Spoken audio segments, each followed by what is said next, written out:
नमस्कार मित्रांनो. कालचा बिग बॉस मराठी 6चा एपिसोड म्हणजेच रागाचा आणि मोठ्या धक्कांचा धमाका होता. भाऊंच्या धक्क्यावर नेमकं काय झालं, कोणाला सुनावलं गेलं आणि कोण हादरलं आणि घराचं समीकरण कसं बदललं, हे सगळं आपण आजच्या या व्हिडिओमध्ये डिटेलमध्ये पाहणार आहोत. त्यामुळे शेवटपर्यंत व्हिडिओ नक्की पहा. तर मित्रांनो, रितेश भाऊंची एंट्री होताच नेहमीप्रमाणे ते हसत खेळत नाही, तर भाऊ यावेळेला खूपच गंभीर मूडमध्ये होते. भाऊ पहिल्यांदा जे टार्गेट करतात ते म्हणतात रुचिताला. तुम्ही ज्या इंटेन्शननं बोललात की मुलींना परमिशन शिवाय हात लावायचं नाही, हे असं तुम्ही का बोललात? तर त्यावर रुचिता खूप सारे तिचे एक्सप्लेनेशन द्यायची कोशिश करते, जे तिनं एपिसोड्समध्येही दिलं होतं. त्यामुळे तिला असं वाटत आहे की ती म्हणते की मी माझ्या फ्रेंड्सची अशीच बाजू घेते. मला माझ्या फ्रेंड्सना काही झाले की मी अशीच बोलते. तर रितेश भाऊ म्हणतात, "मग आदल्या दिवशी तू का बोलली नाही? तू तर म्हटली होतीस की अनुश्री जी आहे ती समजावण्याच्या लायकीची नाही." तर या गोष्टीवर मात्र रुचिता गप्प राहते आणि रितेश भाऊ तिला खडसावतात आणि म्हणतात की "फर्स्ट ऑफ ऑल हे मॅटर तुझं नव्हतं. हे मॅटर अनुश्रीचं होतं. 1.5 दिवसानं तू काढलीस ते पण सगळ्यांसमोर काढलीस. अरे विचारले सुद्धा की तुम्ही कोणत्या पद्धतीने कॅरेक्टर असॅसिनेशन केला ते तुम्हाला माहीत नाहीये. पण जर तुम्ही बाहेर आलात ना, तर तुम्हाला कळेल की सोशल मीडिया तुम्हाला किती थुंकतंय." आणि रितेश भाऊंचा कालचा राग जो होता एकदम करेक्ट होता. तिला तिची लायकी दाखवणं खूप गरजेचं होतं रुचिताला. अति बोंबाबोंब असती पोरीची. बरं, आता एवढं रितेश सर सांगत होते तरीही पोरगी ऐकेना. नाही मी माझ्या फ्रेंड्ससाठी बाजू घेणार, मला त्यांच्यासाठी भांडायला आवडतं असं तसं ब्ला ब्ला. मग रितेश भाऊ तिला असंही म्हणले, मॅटर तुझा आणि करणचा चालला होता. तू त्यातून 1.5 दिवसाखालचा जो मॅटर काढलीयस की बाईला परमिशन शिवाय हात नाही लावायचं, झोपलेली असते वगैरे. तर रितेश भाऊ तिला खूप म्हणजे खूप ओरडतात, झापतात. एकदम मस्त शाळा जी आहे रितेश भाऊंनी तिची घेतलेली आहे. पण बाईच्या तोंडावर जरा सुद्धा असं गिल्ट नव्हतं की खरंच मी चुकीची वागली. मी अशीच आहे सर, मी अशीच आहे असं बोलून ती टाळत होती. अनुश्रीकडे आता रितेश भाऊ फिरले. अनुश्रीकडे फिरल्यानंतर ना अनुश्रीला रितेश भाऊ म्हणतात, की "बाहेर काय चाललंय हे तर मी तुम्हाला सांगत नाहीये. आणि जर मी सांगितलं ना, तुम्हाला दोघांना पण लाज वाटेल ॲक्चुअली तुम्ही काय-काय केलात म्हणून." म्हणजे इतक्या स्पष्ट पद्धतीनं रितेश भाऊनी या दोघांचं जे बोललेलं आहेत ना, अतिशय सुंदर पद्धतीनं ओरडलेलं आहे. मला तर खूप आवडलं कारण ही दोघं डिझर्व्ह करत होते. या आठवड्यामध्ये अति फालतूपणा केलेली आहे. आता कॅरेक्टर असॅसिनेशन हे पहिल्यांदा नव्हतं झालं राकेशवर. दुसऱ्यांदा जे आहे ते तन्वीवर बोलण्यात आलं होतं, की "तू लव्ह अँगल करती आयुषसोबत आणि तो ऑलरेडी कमिटेड आहे. विशालसोबत पण तू ट्राय केली असं तसं ब्ला-ब्ला."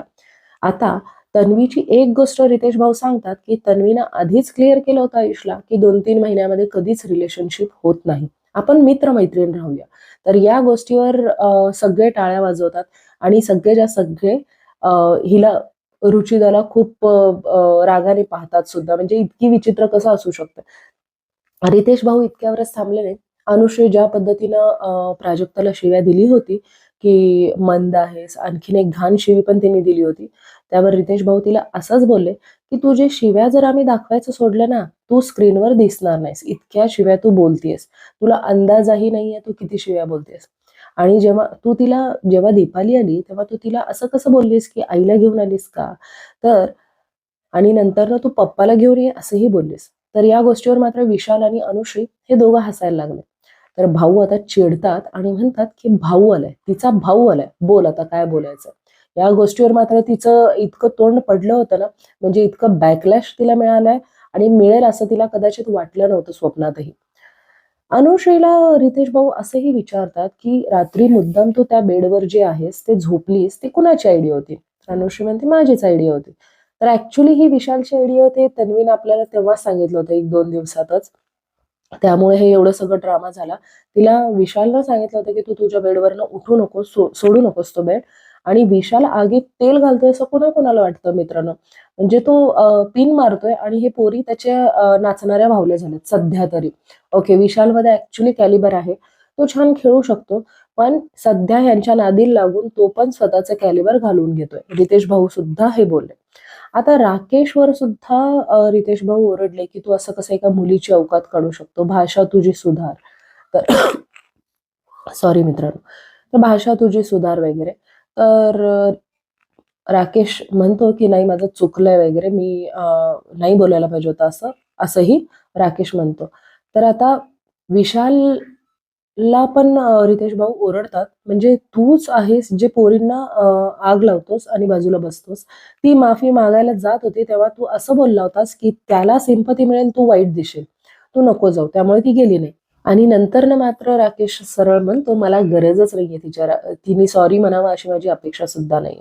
इथं रितेश भाऊ जे आहेत ते सोनालीलाही खडसवतात. हे बिग बॉसचं घर आहे आणि तो टास्कला नाही म्हणू शकत नाहीस, कारण बाकीचे सगळे सदस्य ते टास्क एकदम स्पोर्टिंगली घेतले, पण तुला घेता आलं नाही.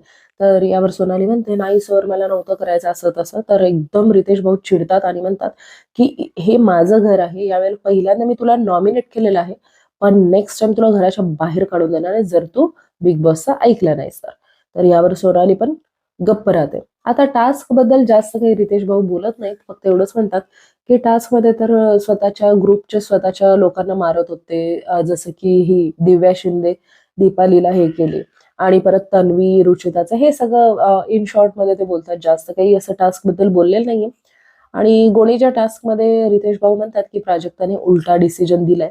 पहिल्या फेरीमध्ये रोशनने घेतलं होतं, दुसऱ्या फेरीत ओमकारने घेतलं होतं, उलटा डिसिजन तिने दिला असं काहीतरी रितेश भाऊ बोलतात. तर बेसिकली कालचा एपिसोड जो होता एकदम धमाकेदार होता, खूपच छान होता. आणि म्हणजे खास करून रुचिता, अनुश्री आणि हिला सोनालीला बोलणं गरजेचं होतं. इवन दो सोनाली तिचा गेम खेळते, पण तरी सुद्धा तिला बोलणं गरजेचं होतं.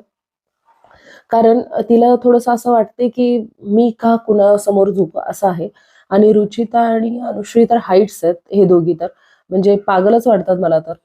तर मित्रांनो, तुम्हाला कालचा भाऊंचा धक्का कसा वाटला? कोण बरोबर, कोण चुकतं असं तुम्हाला वाटतं? कमेंटमध्ये तुमचं मत नक्की सांगा.